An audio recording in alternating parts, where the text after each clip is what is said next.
Hello students, welcome to MTC Learning, Standard TY BCom, Subject Export Marketing, Chapter Export Finance, Topic Pre-Shipment Finance. In this video, we are going to understand about pre-shipment finance. Okay, so first let us understand the meaning of pre-shipment. Pre-shipment finance is also referred to as packaging credit. It is provided by the commercial bank to the exporter prior to shipments of goods. Main purpose of packaging credit is to meet the working capital needs of exporters. Okay, इसका main theme है, main importance जो है वो working capital needs को देखने का. कौन देखेगा? एक्सपोर्टर्स. ओके, तो अपन इसका फीचर्स समझेंगे. First is eligibility.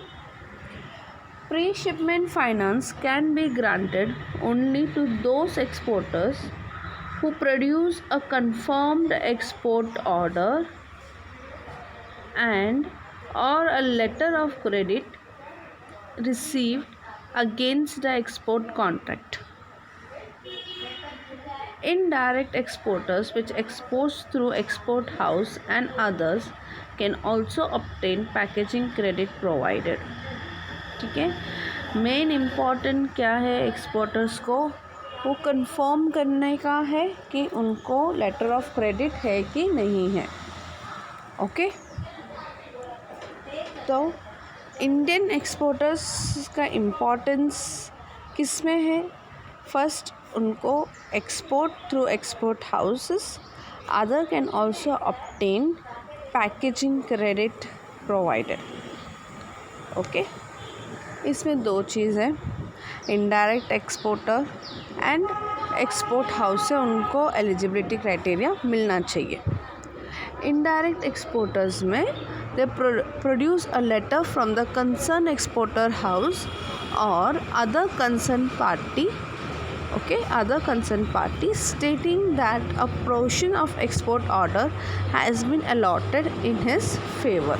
Okay, मतलब उनको हाउस, एक्सपोर्ट हाउस से उनको एक ऑर्डर मिलना चाहिए जिससे उनको एलिजिबिलिटी क्राइटेरिया में एलिजिबल हो सकते हैं.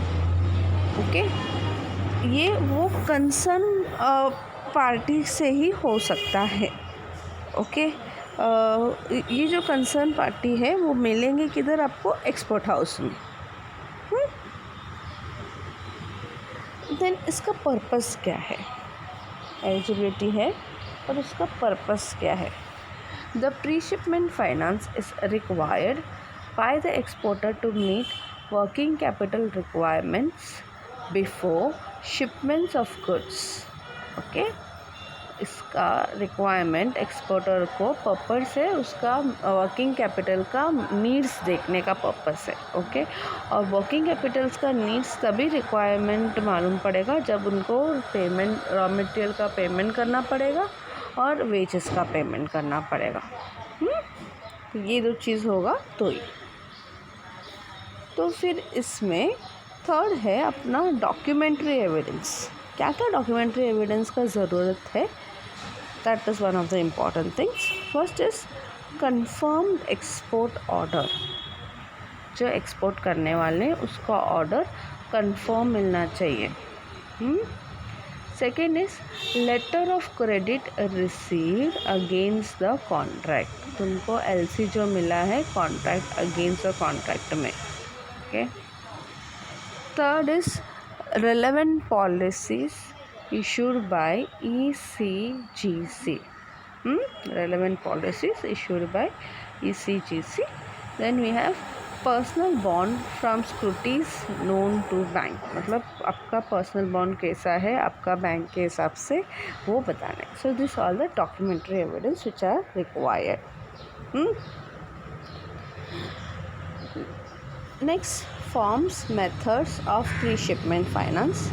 ओके, इसका फॉर्म्स क्या है, इसका मेथड क्या है? पहला आपका cash packaging credit loan. Okay, आपका क्रेडिट लोन कितना मिल रहा है वो Second, against hypothecations and against pledge. Okay. Then we have amount of packaging credit. The amount of packaging credit depends on the amount of export order and credit rating of the exporter by the bank. Okay आपका जो packaging credit आपका amount के ऊपर depend रहता है और आपका credit rate मतलब आपका अमाउंट कितना बड़ा है और आपका क्रेडिट रेटिंग बैंक कितना दे रहा है, ये दोनों important.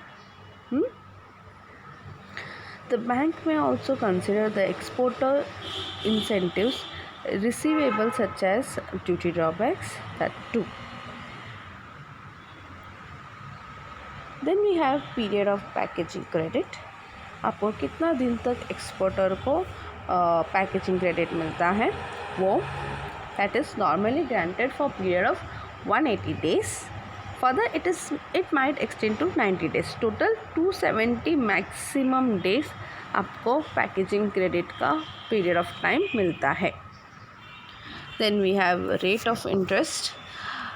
Packaging credit is provided at a lower rate of interest as compared to other borrowers with effect from 1st July 2010.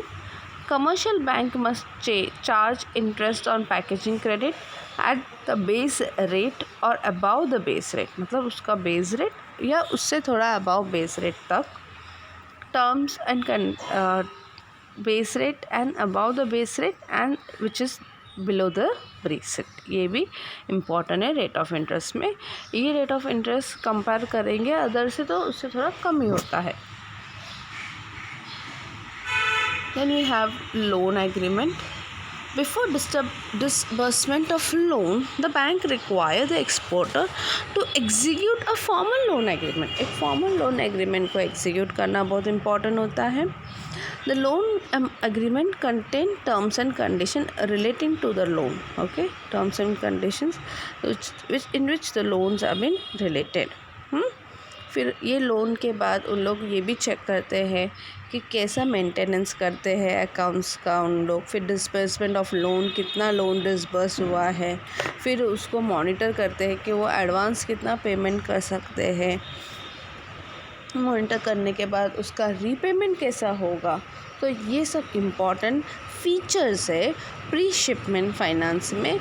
Most important features, उसको मोस्ट इम्पॉर्टेंट थिंग जो है वो वर्किंग कैपिटल का मीट करना. एक्सपोर्टर्स को उसका need कितना है उतना फुलफ़िल करना ही पड़ेगा.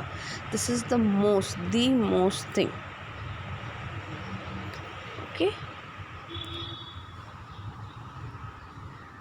Thank you.